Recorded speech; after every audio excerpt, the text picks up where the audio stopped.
आप सांसद संजय सिंह का बयान। यूपीएस पेंशन पर आप सांसद संजय सिंह बोले, देश के लाखों कर्मचारियों से यूपीएस धोखा, ओल्ड पेंशन स्कीम के बिना कर्मचारियों का भला नहीं। सीएम के बटेंगे तो कटेंगे के बयान पर बोले संजय सिंह, जुड़ेंगे तो बढ़ेंगे, ये गांधी बुद्ध और कृष्ण का देश। कंगना रनौत को संजय सिंह ने बददिमाग महिला कहा, किसानों को हत्यारा बलात्कारी कहना अपमानजनक। बीजेपी कंगना रनौत के खिलाफ एक्शन ले।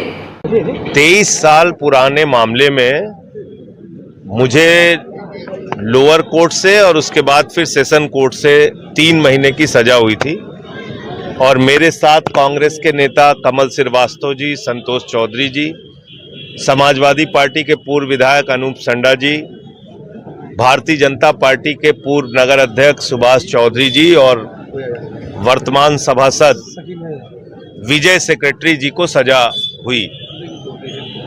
और इस मामले में मैंने हाई कोर्ट में अपील दायर की थी, याचिका की थी।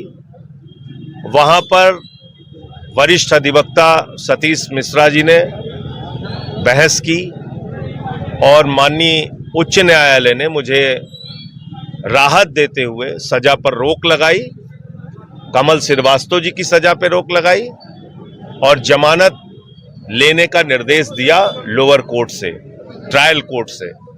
तो आज 50-50 हजार के निजी मुचलके पे हम लोगों को जमानत दी गई है और कोर्ट के सामने हाजिर हुए थे। आगे के लिए उच्च न्यायालय का आदेश है कि जब भी उच्च न्यायालय रिवीजन के दौरान हमें बुलाएंगे तो उस समय चाहे मैं या मेरे वकील वहां पर हाजिर होंगे।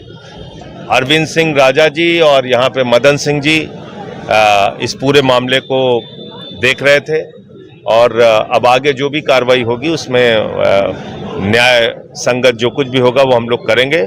न्यायालय का जब भी आदेश होगा न्यायालय के सामने हाजिर होंगे। महामारी अधिनियम के तहत तो वो आपको बता दें। आप सामूहिक विवाह घोटाला में क्या कहेंगे? भैया हम अब सीधे आवते ही सामूहिक विवाह सरकार ने पहले देख ले तब बताई ना। सरकार ने यूपीएस लागू कर दिया है और 4 यूपीएस जो है वो एक धोखा है इस देश के लाखों कर्मचारियों के साथ। यूपीएस ओल्ड पेंशन स्कीम के बिना कर्मचारियों का कोई भला होने वाला नहीं है। ये क्या स्कीम है? आप कर्मचारियों से ही 10% काट रहे हैं और उन्हीं को पेंशन दे रहे हैं। ये कौन सी स्कीम है आपकी? कर्मचारियों का पैसा लेके कर्मचारियों को पेंशन।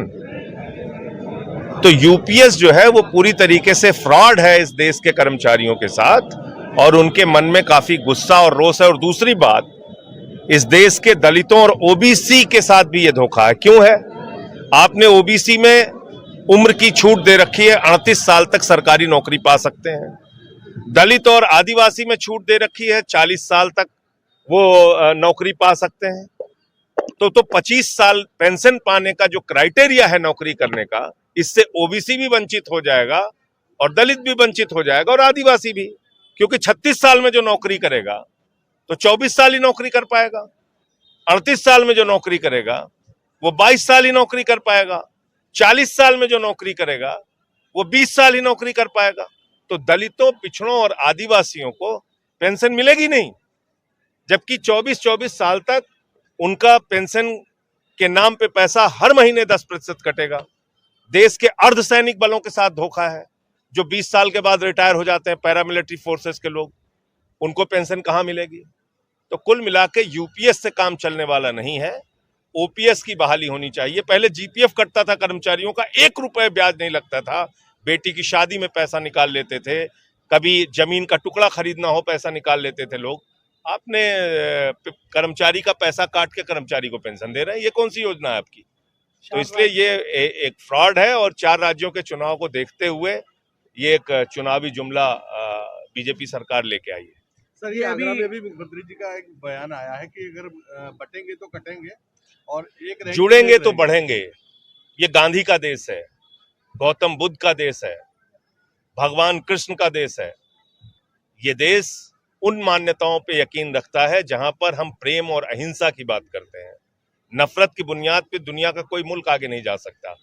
नफरत की बुनियाद पे पाकिस्तान बन सकता है, अफगानिस्तान बन सकता है, जर्मनी बन सकता है नफरत की बुनियाद पे। यूरोप के वो तमाम देश जिन्होंने विश्व युद्ध में हिस्सा लेके मारकाट किया, हमारी ये संस्कृति नहीं है। हमने हमेशा अहिंसा में यकीन रखा। दुनिया के किसी देश का राष्ट्राध्यक्ष आता है तो बापू की समाधि पे सर झुकाता है। हमारे देश के प्रधानमंत्री जाते हैं तो दुनिया के किसी भी मुल्क में बापू की प्रतिमा के सामने सर झुकाते हैं। तो आप कैसे ये बात कह सकते हैं बटेंगे कटेंगे? सर वही कंगना रनौत जी का बयान आया है कि किसान आंदोलन के दौरान रेप कंगना हुए। रनौत एक बददिमाग महिला है और उसको कतई संसद में नहीं पहुंचाना चाहिए था।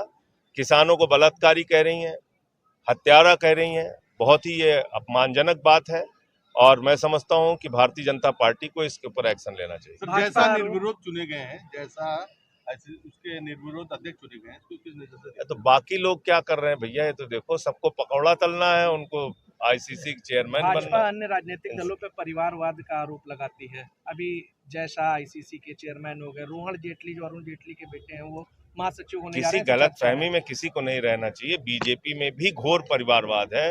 अगर आप उठा के देखेंगे अलग अलग